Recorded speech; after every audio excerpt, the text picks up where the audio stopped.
আসসালামু আলাইকুম রহমতুল্লাহ। প্রিয় দর্শক, আজকে আলোচনা করব নামাজ না পড়লে কি আযাব হয়।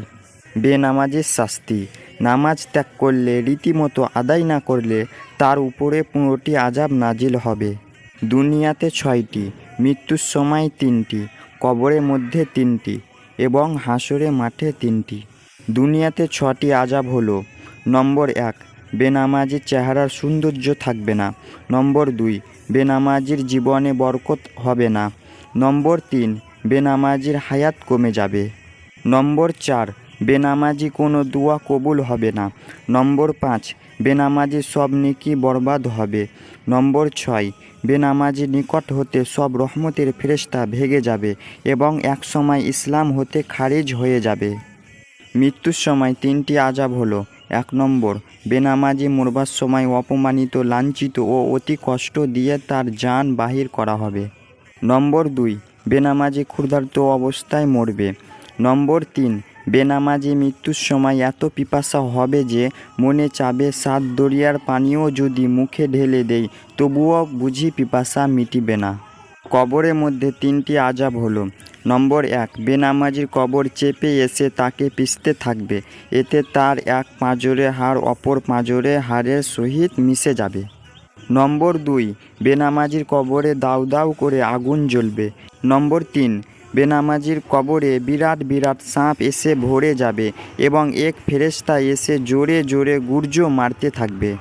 হাসরের মাঠে 3টি আযাব হলো: নম্বর 1, আল্লাহ পাক গজবের সহিত ডাকিবেন এবং বিরাট এক সাপ এসে তাকে খোঁজতে থাকবে।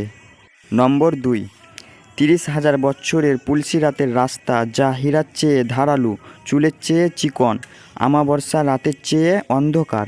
বেনামাজি যখন সেই পুলের ওপরে পা রাখবে সঙ্গে সঙ্গে পা কেটে টুকরো টুকরো হয়ে যাবে। নম্বর 3, বেনামাজির জন্য ওয়াহিল নামক দোজক ঠিক করে রেখেছেন। ফেরেশতারা কিয়ামতের দিন দোজকে ফেলে আযাব দিবে। দুনিয়ার বেনামাজি বাদশাহকে বলা হবে, কেন নামাজ পড়োনি? সে বলবে, ব্যস্ততার জন্য সময় পাইনি। তখন বলা হবে, সুলাইমান আলাইহিসসালাম সারা বিশ্বের রাজত্ব পেয়েও কোনো দিন নামাজ ত্যাগ করেনি। তুমি মিথ্যা ওজর করছো। হে ফেরেশতারা, ওকে জাহান্নামে নিয়ে যাও। রোগী বলবে, রোগের জ্বালায় নামাজ পড়তে পারিনি। বলা হবে, আইয়ুব আলাইহিসসালামকে 18 বছর পোকায় খেয়েছে, তবুও সে নামাজ ছাড়েনি। তুমি মিথ্যা ওজর করছো। হে ফেরেশতারা, ওকে জাহান্নামে নিয়ে যাও। আর একজনে বলবে, সন্তান অনেক ছিল, তাদের সেবায় ব্যস্ত ছিলাম। বলা হবে, ইয়াকুব আলাইহিসসালামের ছেলে মেয়ে তোমার চেয়েও বেশি ছিল। ইউসুফের জন্য কাঁদতে কাঁদতে অন্ধ হয়ে গিয়েছিল, তবুও নামাজ ছাড়েনি। তুমি মিথ্যা ওজর বলছো। হে ফেরেশতারা, ওকে জাহান্নামে নিয়ে যাও। বেনামাজি স্ত্রী লোককে হাজির করা হবে। সে বলবে, স্বামীর কাজের চাপে তাহার ভয়ে নামাজ পড়তে পারিনি। বলা হবে, ফেরাউনের স্ত্রী আসিয়া স্বামী বড় জালিম, না তোমার স্বামী বড় জালিম? জালিমের বিবি হয়েও আসিয়া নামাজ ছাড়েনি। তুমি মিথ্যা ওজর করছো। হে ফেরেশতারা, ওকে জাহান্নামে নিক্ষেপ করো। আমাদের নবী সাল্লাল্লাহু আলাইহি ওয়াসাল্লাম বলেছেন, বেনামাজি 2 হাত জিনজির দ্বারা বাঁধা হবে। অতঃপর ফেরেশতাগণ তার মুখমণ্ডলে ও পৃষ্ঠে আঘাত মারতে থাকবে।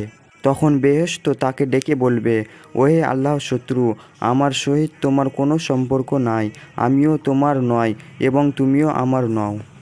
তখন দোজখ তাকে ডেকে বলবে, আসো আসো, আমার নিকট আসো, আমি তোমার, তুমি আমার।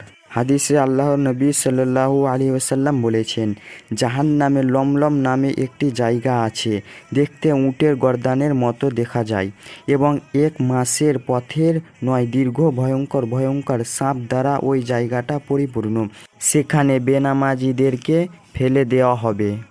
লক্ষ লক্ষ ভয়ঙ্কর সাপ বেনামাজিদেরকে পেঁচ দিয়ে ধরে মনের আনন্দে দংশন করতে থাকবে।